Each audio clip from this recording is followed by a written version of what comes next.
हमारे देश के करोड़ों करोड़ हिंदुओं के हृदय में बसे भगवान राम। मैं हिंदुत्ववादियों के राम की बात नहीं कर रहा हूं, मैं उस राम की बात कर रहा हूं जो हर एक की जुबान में होता है। बस भगवान राम की बात कर रहा हूं, मैं इनके हिंदुत्व वाले राम की बात नहीं कर रहा हूं। दशरथ नंदन भगवान राम दशरथ के पुत्र थे।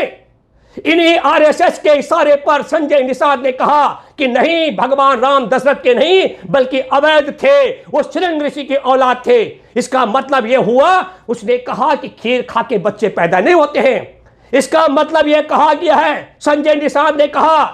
कि भगवान राम की मां कौशल्या बच्चलन थी, उसने ऋषि के साथ संबंध बना करके गर्भ धारण किया। तो भगवान राम की मां को बच्चलन बताने वाले भगवान राम अपनी बाप की औलाद नहीं दशरथ की, वो श्रृंग ऋषि की औलाद है। भगवान राम को भी अपने बाप की औलाद न बताने वाले भारतीय जनता पार्टी की सरकार में शामिल है। मेरे प्यारे देशवासियों, मैं आपसे कहना चाहता हूं, जो लोग भगवान राम को अपने बाप की औलाद नहीं मानते हैं वो दूरी बना करके रखें। लेकिन जो मानते हैं कि भगवान राम दशरथ नंदन थे, कौशल्या के पुत्र थे, और कौशल्या के चरित्र पर सवाल खड़ा किया जा रहा हो और उसके बताया जा रहा हो कि वो अपने बाप की औलाद नहीं है भगवान राम, ऐसा बताने वालों को आपको सबक सिखाना पड़ेगा। मैं पूछना चाहता हूं योगी आदित्यनाथ, मैं पूछना चाहता हूं, तुमने 9.5 लाख दिए जलाए दीपावली के दिन, जबकि श्रद्धा गुप्ता ने आत्महत्या की थी तुम्हारे पुलिस अधिकारियों के बेरहमी के कारण, अत्याचार के कारण। उसका शारीरिक शोषण, मानसिक शोषण हो रहा था, शायद हर तरीके का शोषण से आत्महत्या की थी। 9.5 लाख दिए जलाकर तुमने 12 लाख दिए बताए, उसमें भी तुमने घोटाला कराया। और उत्तर प्रदेश के चुनाव से पहले तुमने भगवान राम के बाप पर सवाल खड़ा करा दिया। उसकी मां, भगवान राम की मां कौशल्या के चरित्र पर सवाल खड़ा करा करके पूरे हिंदू धर्म को अपमानित करा डाला है। यदि तुम ये मानते हो योगी आदित्यनाथ, मोहन भागवत, अमित शाह, नरेंद्र मोदी कि भगवान राम सच में अपने बाप की औलाद नहीं थे, वो किसी और ऋषि के औलाद थे, भगवान राम की मां बच्चलन थी, उसने किसी ऋषि के साथ संबंध बनाकर राम को पैदा किया था, तो तुम सार्वजनिक करो। और अगर तुम ये मानते हो कि नहीं, ये झूठा आरोप है, भगवान राम दशरथ की ही औलाद थे, भगवान राम की मां कौशल्या बच्चलन नहीं थी, उसने किसी ऋषि के साथ संबंध नहीं बनाए थे, तो अविलंब संजय निषाद को अपने दल से बाहर, गठबंधन से बाहर करके हथकड़ी लगा के जेल में डालो। लेकिन देशवासियों, ये 2 सवाल मैं आपके सामने करते करते मैं बात करना चाहता हूं। हमारे देश में राम राज की बात की जाती है, पर राम राज क्या होता है ये तुलसीदास ने रचना की थी। मैं जिक्र कर रहा हूं कासगंज का। कासगंज में अल्ताफ 23 साल के मुस्लिम लड़के पर पुलिस घर से उठा के ले गई 8 तारीख को, और 9 तारीख को उसकी लाश सौंप दी। उस पर मुकदमा था लड़की को भगाने का, और वो अपने घर में खाना खा रहा, वो लड़की आज तक नहीं मिली। 363 366 का मुकदमा था। जो मुकदमा है कार्रवाई करो, मैं अल्ताफ पर कार्रवाई की बात नहीं कर रहा हूं, पर मैं हैरान हूं मेरे प्यारे देशवासियों, न केवल भगवान राम को अवैध बताया गया, बाप पर, उसके राम के बाप पर सवाल खड़ा किया गया, भगवान राम की मां के चरित्र पर सवाल खड़ा कर दिया गया, बल्कि राम राज की पटकथा लिखने वाले तुलसीदास के कासगंज में भी मैं आपको बताना चाहता हूं, 5 फुट से लंबे, 5 फीट से ज्यादा ऊंची हाइट वाले अल्ताफ को जहां 2.5 फीट की ऊंचाई पर टूटी लगी थी, वहां फांसी लगा करके आत्महत्या करने वाला बताया गया। और इससे बड़ी विचित्र बात है, उत्तर प्रदेश का कैबिनेट मंत्री सिद्धार्थ सिंह क्या बोलता है कि अल्ताफ के पिता ने कह दिया मैं कोई कार्रवाई नहीं चाहता हूं। एक बात सुन लो, हे योगी और योगी के गुंडों, उसके लटायतगिरी करने वाले पुलिस वालों, ये देश संविधान से चलता है, संघ के विधान से नहीं चलता है। हत्या की है गई है, अल्ताफ की हत्या, और उसके पिता को विवश करके तुमने अंगूठा लगवाया। हालांकि वो खुलासा कर चुके हैं कि तुमने अंगूठा किसी और बात का लगवाया था। अल्ताफ का परिवार पूरा भी लिख दे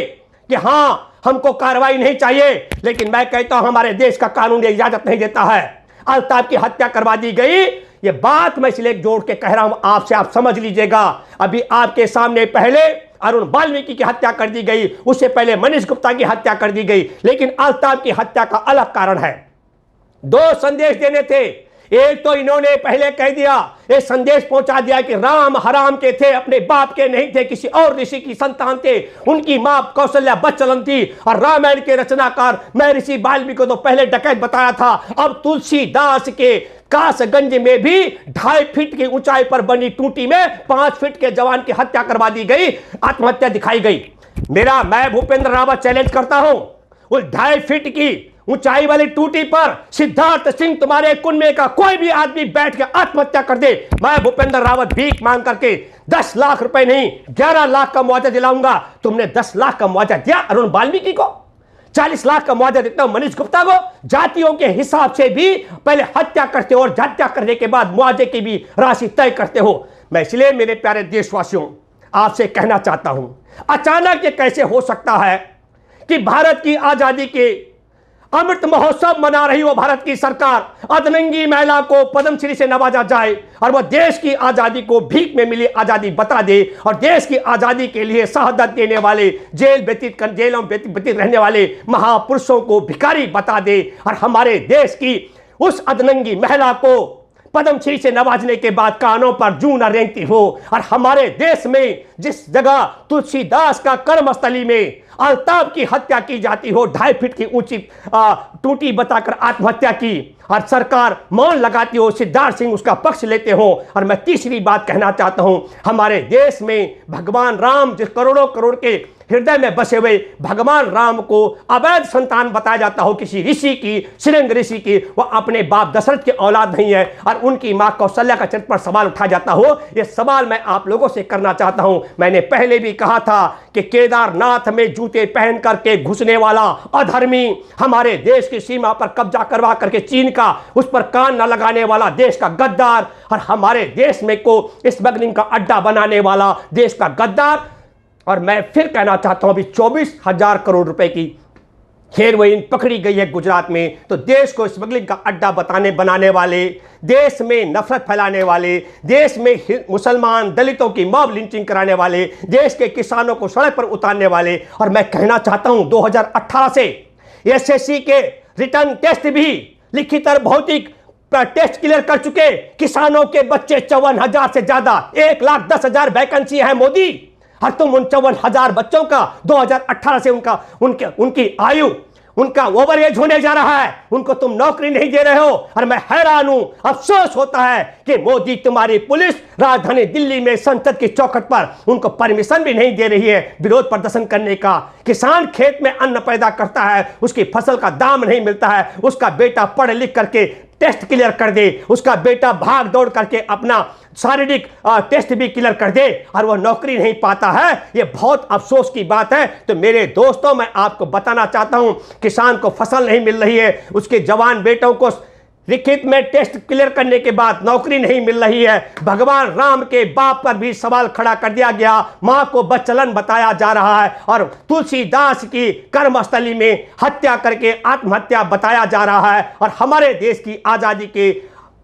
अमृत महोत्सव में देश को आजादी की भीख में मिला और देश की आजादी के नायकों को भिखारी बताया जा रहा है। मैं आप सब लोगों से अपील करता हूं, जो भगवान राम को अवैध मानते हो दूरी बनाकर रखना, जो किसान और उनके बच्चों के इंसाफ के खिलाफ हो दूरी बना करके रखना, जो देश की आजादी के नायकों के खिलाफ हो सम्मान के वो दूरी बना के रखना, लेकिन जिनके मन में देश की आजादी के नायकों का सम्मान हो, जो भगवान राम का सम्मान करते हो और किसान और जवान के भविष्य की बात करते हो, उन सबों से मैं अपील करता हूं, दूर दूर तक हमारी इस बात को, इस आवाज को एक एक घर तक पहुंचा दो। जब तक नरेंद्र मोदी और मोहन भागवत हमारे भगवान राम को अवैध संतान बताने के लिए माफी न मांगे, जब तक ये अधनंगी औरत को दिया गया पद्मश्री वापस लेकर के उसे जेल में न डलवाएं, और जब तक हमारे किसानों के खिलाफ बने 3 काले कानून वापस न हो जाए, और जब तक 54,000 जो ओवरहेड हो चुके हैं उन युवाओं को रोजगार न मिल जाए, तब तक आप पूरे भारत के लोगों को एकजुट होना पड़ेगा।